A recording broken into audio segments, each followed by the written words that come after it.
Assalamualaikum dan salam sejahtera. Saya Siti Nurhalifah binti Abbas. Selamat sejahtera. Nama saya Nabila Tamina, anak perempuan Batang Malia. Intake 2042P. Student ID DCM 2004056.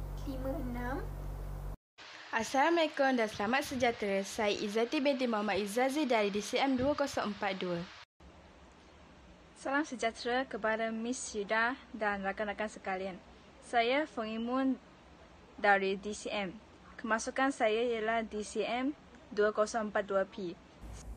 Pada pembentangan kali ini, kami akan membahaskan mengenai kepentingan amalan toleransi dalam kalangan masyarakat Malaysia yang berbilang bangsa.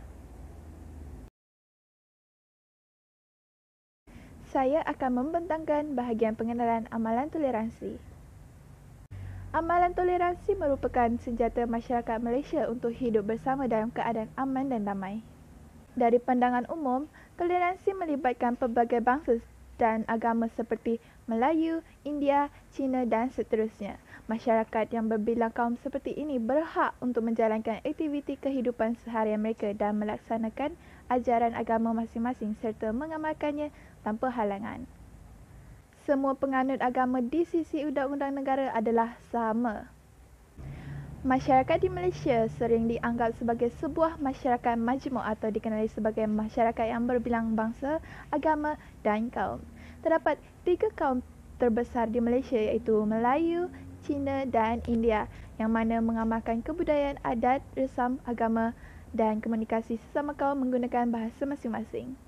Namun, apabila berbicara terhadap kaum lain, mereka akan menggunakan bahasa rasmi iaitu bahasa Melayu. Indahnya, apabila terdapat segelintir masyarakat yang gemar belajar bahasa kaum lain bagi memudahkan komunikasi dengan kaum tersebut. Setiap kaum mempunyai keistimewaan budaya tersendiri yang dikekalkan. 3 kaum ini bersatu di atas satu keikatan kerakyatan dan di bawah sebuah pemerintahan demokrasi beraja berperlembagaan dengan satu cara hidup yang dipersetujui bersama. Dengan wujudnya pelbagai suku kaum di Malaysia, ia menjadikan negara ini sebuah negara yang unik. Setiap kaum memiliki kebudayaan yang tersendiri seperti agama, kepercayaan dan adat resam tersendiri. Setiap kaum juga diberi kebebasan untuk mengamalkan kebudayaan masing-masing di samping menghormati kebudayaan kaum-kaum lain. Selain itu, nilai toleransi haruslah diamalkan oleh setiap warga negara supaya keamanan dan keharmonian dalam negara berkekalan. Dalam masyarakat yang berbilang kaum ini, sikap bertolak ansur sesama bangsa dan agama yang berbeza amat dititik beratkan supaya tiada perselisihan atau pertelingkahan antara kaum wujud. Oleh itu, rakyat berbilang kaum bebas mengamalkan idea kebudayaan dan kepercayaan agama yang dianuti masing-masing. Dan pada masa yang sama, mereka juga mestilah meletakkan kesetiaan mereka pada satu negara. Seterusnya, setiap warga negara haruslah mengawal perkataan dan kelakuan diri pada bila-bila masa agar tidak menyentuh isu sensitif seperti hak-hak dan kedudukan raja, agama, kewarganegaraan dan hak-hak istimewa Bumi Putera. Ini akan menjamin kesejahteraan hidup berbilang bangsa. Oleh hal demikian, setiap warga negara harus selalu hidup bersama secara aman dan damai. Sebagai contoh, masyarakat hendaklah hidup berbaik-baik dan menghormati antara satu sama lain supaya negara kita dapat mencapai perpaduan kaum dan berkembang maju. Akhir sekali, tanpa adanya sikap toleransi dan berburuk sangka antara satu sama lain, keharmonian tidak akan dapat dicapai sepenuhnya. Bagi melahirkan keharmonian yang berterusan serta berkekalan, ia memerlukan kelembutan hati antara lapisan masyarakat. Ia juga memerlukan keserasian dalam kehidupan masyarakat dengan menghindari sifat buruk sangka serta keraguan. Sebagai contoh, dalam sebuah rumah tangga, kejujuran, keikhlasan dan amanah diperlukan bagi mewujudkan suasana kasih sayang dan kemesraan serta memahami antara satu sama lain. Ini adalah bukti bahawa Malaysia merupakan negara yang harmoni dan toleransi. Mari kita saksikan video tersebut.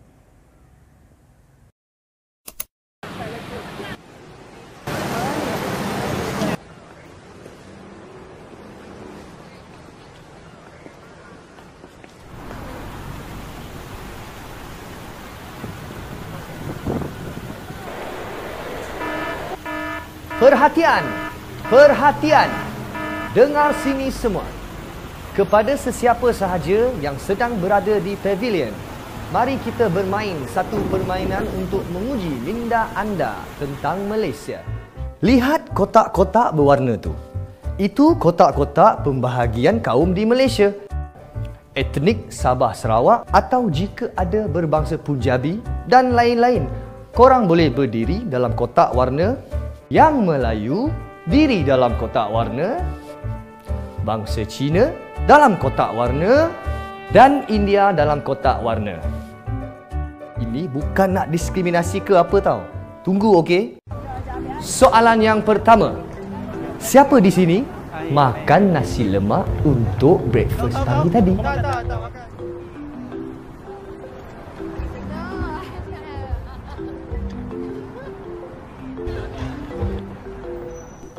Okey, sila kembali ke kotak-kotak anda tadi. Siapa di sini suka badminton? Tak kisahlah main ke, tengok je ke. Semua masuk. Semua masuk. Okey, balik ke kotak asal. Siapa di sini yang lahir pada bulan Ogos? Go, go, go. Soalan seterusnya. Siapa di sini pernah ada atau masih mempunyai kawan baik selain bangsa anda sendiri?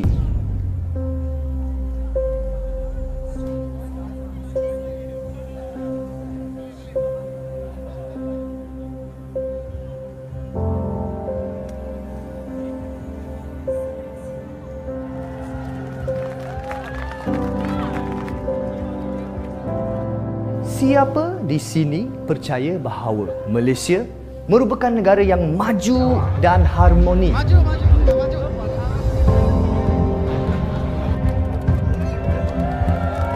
Siapa di sini yang bangga jadi rakyat Malaysia? Siapa di sini boleh nyanyikan lagu negaraku?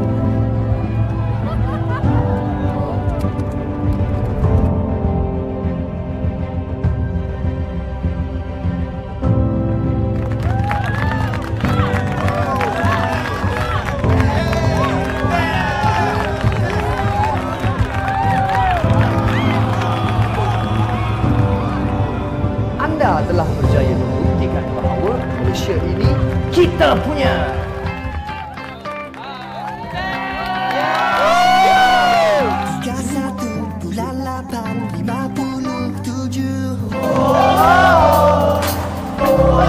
At the end of the day, it just made me realize that we are very patriotic and we unite as one.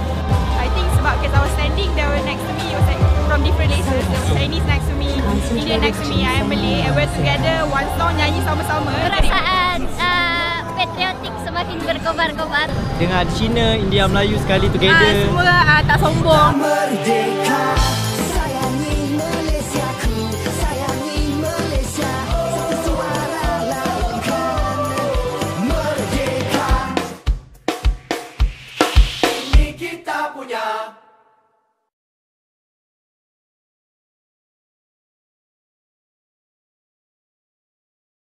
Kepentingan amalan toleransi yang pertama adalah perpaduan seperti ini, iaitu mempunyai masyarakat yang terdiri daripada pelbagai kaum mempunyai tahap toleransi yang tinggi dan mencari titik persamaan tanpa mengurangi rasa hormat diri seseorang.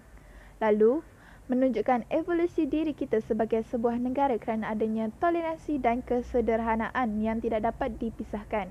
Walaupun masyarakat Malaysia berasal dari latar belakang sosial, agama, etnik yang berbeza. Pihak berkuasa haruslah melakukan pendedahan awal kepada golongan muda mengenai kepentingan toleransi antara kaum dan agama di negara ini, terutamanya di pusat-pusat pengajian tinggi kerana di situ terdapat pelbagai kaum, bangsa dan agama dan sudah tentu perpaduan dan toleransi menjadi kekuatan kepada pusat pengajian tersebut dan seterusnya negara. Kepentingan yang ketiga adalah mengamalkan sikap perpaduan dalam masyarakat. Malaysia mempunyai kepelbagian dari segi ideologi, kepercayaan, kebudayaan dan tradisi sesuatu bangsa.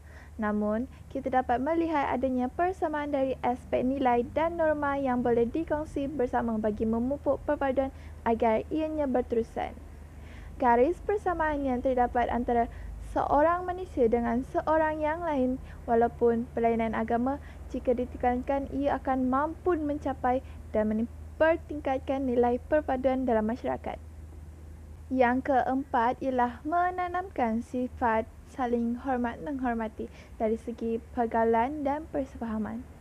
Rakyat Malaysia yang terdiri daripada pelbagai kaum dan agama perlu menganggap diri mereka sebagai warga negara Malaysia yang bertindak untuk mencapai satu matlamat, iaitu membentuk sebuah negara yang aman dan harmoni bagi memudahkan pelaksanaan pembangunan negara. Oleh itu, perpaduan yang sedia terjalin antara kaum di negara ini perlu diperkukuhkan lagi bagi mewujudkan suasana negara yang lebih aman, maju, selamat dan makmur serta berkekalan. 5. Mengelakkan perselisihan faham antara kaum. Sebagai masyarakat Malaysia, kita sepatutnya mengamalkan sikap toleransi dalam diri kita sendiri. Dalam sikap toleransi, kita boleh saling membincangkan masalah sesama individu lain. Contohnya, kita boleh membincangkan pendapat yang diberikan oleh orang lain tanpa mengkritik idea orang lain. 6. Membentuk keharmonian hidup masyarakat. Dalam kehidupan yang dipenuhi rasa keharmonian, masyarakat akan saling menyayangi antara satu sama lain, serta pergaduhan juga dapat dikurangkan. Mereka bukan sahaja saling menyayangi antara mereka, mereka juga saling membantu tanpa mengira kaum yang berlainan. 7. Menjamin hubungan baik antara kaum. Dalam kalangan masyarakat, kita harus menjamin hubungan silaturahim antara kaum lain. Kita sepatutnya harus menghormati budaya dan adat resam mereka serta menggunakan bahasa ibunda mereka dengan situasi dan masa yang betul. Tambahan pula, kita bukanlah berkata kasar terhadap mereka, maka bercakap baik dan sopan semasa bertutur bersama mereka. 8. Mengelakkan penindasan. Sebagai rakyat Malaysia, kita seharusnya pandai mengelakkan topik persembahangan yang tidak baik semasa bersembang dengan orang lain. Ketika tersentuh topik negatif, kita harus meminta maaf pada orang tersebut, malah bukan mengejek perkara orang lain. Mereka akan menganggap kita sebagai orang yang kurang sopan dan biadab. Mereka juga akan kurang bergaul dengan kita disebabkan sikap kita yang begitu kasar.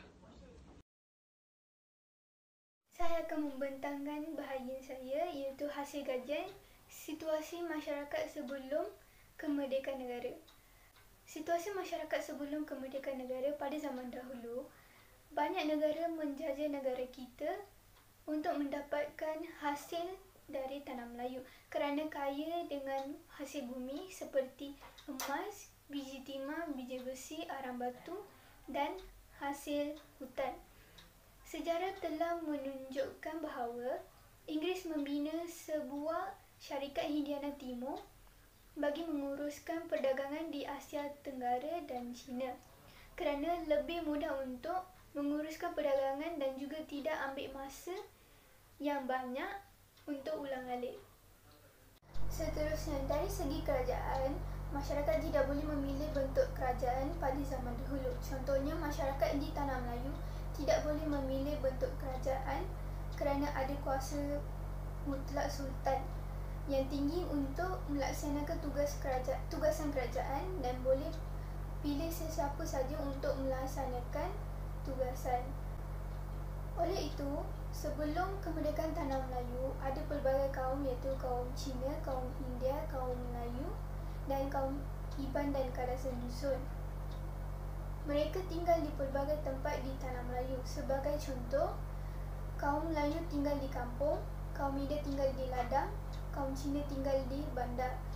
Manakala kaum Iban dan Kadasan Dusun tinggal di kawasan pedalaman Sabah dan Sarawak. Disebabkan itu, dari segi pendidikan pula, penjajah di Tanah Melayu tidak memberi laluan kepada sesetengah masyarakat di Tanah Melayu untuk mendapat pendidikan yang sempurna. Sebagai bukti, penjajah mengamalkan sikap pilih kasih terhadap masyarakat di Tanah Melayu. Sebagai contoh, pendidikan sekolah vernakular tidak mudah mendapat pendidikan kerana pendidikan hanya terhad kepada pihak yang tertentu sahaja seperti golongan elit dan penduduk bandar. Di samping itu, Tanah Melayu tidak aman dan damai sebelum mendapat kemerdekaan. Contohnya, kerana pelbagai negara menjajah Tanah Melayu seperti Portugis, Jepun, Inggeris dan sebagainya. Mereka sesuka hati membuat peraturan sendiri. Ia juga masyarakat Tanah Melayu perlu mengikut peraturan mereka seperti memberi cukai yang tinggi kepada penjajah dan terpaksa memberi tanah sendiri. Berikut adalah video kehidupan masyarakat sebelum kemerdekaan negara.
akan membentangkan bahagian selepas kemerdekaan negara. Selepas kemerdekaan dari segi kerajaan, masyarakat kini boleh memilih Perdana Menteri mereka dengan melalui pilihan raya yang diadakan 5 tahun sekali di Dewan Rakyat dan Dewan Undangan Negeri. Sebagaimana yang kita sedia maklum, masyarakat di Malaysia boleh memilih bentuk kerajaan kerana Yang di-Pertuan Agong berkuasa mutlak yang dipilih di Mesyuarat Raja-Raja Melayu dan Yang di-Pertuan Agong boleh mengarahkan sesiapa saja untuk menjadi Perdana Menteri dengan semua rakyat sebulat suara dengan pemilihan Perdana Menteri yang dipilih. Dalam pada itu, kini selepas kemerdekaan, tiada lagi penjajah dari negara-negara lain datang untuk menjajah Malaysia demi mendapatkan hasil bahan mentah ketika sebelum kemerdekaan. Misalnya, bahan mentah yang dulu sebab dijajah iaitu arang batu, biji besi dan biji timah. Kini, Malaysia hanya menjalinkan hubungan perpaduan dengan negara luar hanya untuk demi kebaikan sejagat Malaysia dan negara-negara lain. Lain daripada itu, selepas kemerdekaan di tanah Melayu, semua jenis kaum seperti Cina, India, Melayu, Kadazan Dusun di Sabah dan Iban di Sarawak kini tinggal bersama di satu kawasan yang sama dan tiada lagi mereka tinggal berasingan dari kaum-kaum yang lain seperti ketika sebelumnya kemerdekaan. Antaranya adalah seperti kaum Cina, India dan Melayu boleh tinggal di satu kawasan perumahan teres yang sama atau juga boleh tinggal di kawasan kampung-kampung jika itu apa yang mereka mahukan. Pada waktu yang sama, dari segi sistem pendidikan, yang terkini semua jenis kaum dibenarkan untuk pergi ke pusat-pusat pendidikan tanpa sebarang halangan serta tiada sikap pilih kasih terhadap mana-mana jenis kaum. Tamsilnya, tadika, sekolah rendah, sekolah menengah dan institusi-institusi pendidikan tinggi kerajaan atau swasta adalah semua dibenarkan untuk pelbagai jenis kaum menyambung pelajaran mereka. Dalam pada itu, kini Malaysia telah menjadi aman dan damai selepas tiada lagi kuasa barat datang menjajah ke Malaysia. Misalnya, penjajahan dari negara-negara lain menyebabkan rakyat-rakyat Malaysia tidak mendapat keamanan serta kedamaian yang mereka perlu dapat. Tetapi kini, dengan Malaysia membuat peraturan dan undang-undang yang sesuai untuk semua rakyat Malaysia ikuti. Berikut adalah video kehidupan masyarakat Melayu selepas kemerdekaan.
kesimpulannya, pada pendapat kami, sikap toleransi yang berlaku antara kaum di Malaysia adalah sangat penting bagi setiap masyarakat untuk menjalankan kehidupan seharian mereka dengan lebih baik serta aman dan damai tanpa perbalahan kaum.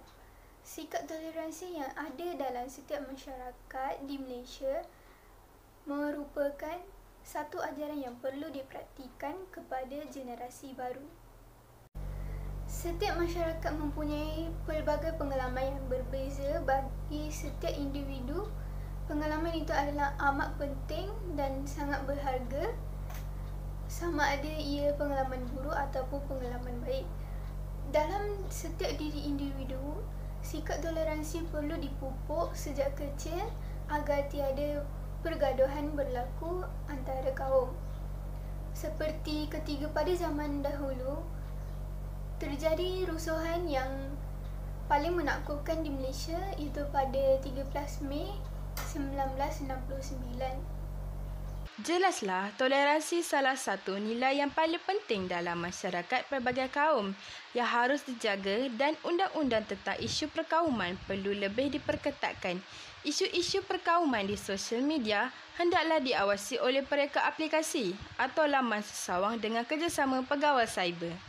Contoh isu perkauman adalah penggunaan pelbagai bahasa kesat ketika berbicara, kecantikan mengikut kaum, perbezaan ajaran agama serta perbuatan buli terhadap kaum lain dan sebagainya.